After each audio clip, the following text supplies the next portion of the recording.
Yang halal hanya Sinovac. Yang halal hanya Sinovac dan suci. Yang lain membandung menaji. AstraZeneca menaji, Moderna menaji, Johnson & Johnson menaji, Sinopharm menajis, Pfizer menajis, membandung menajis. Bagi daerah tertentu, ya, jet pakai ada yang menajis karena darurah. Bagi Aceh, antingok, hana tak akui jet pakai yang menajis bak kontak darurah. Han makui kamu. Kamu yang mau pegah jet pakai Sinovac. Dan mio Sinovac kamu riku juga. Lain mutabok hana kamu akui darurah. Pakai sebab na Sinovac. Jadi hana ada pula hukum mudahnya.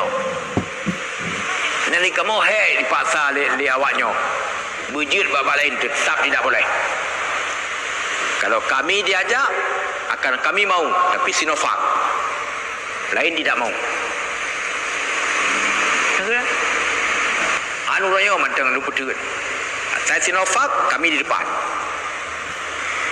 Yang lain kami tidak mau. Iban kalian pada betul hukum. Jadi kena bublu-bublu nunggu. Anak kena Sinovac kalau ya periksa dia awak MUI ke dia Cina, hala dan suci, ya silakan. Dapat teh. Yang lain kali ya periksa ternyata bernaji, dipegah hukum bernaji.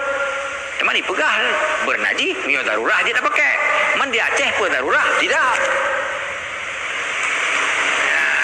Yang ni ada pula hukum lagi kan. Kita pegah lagi nak.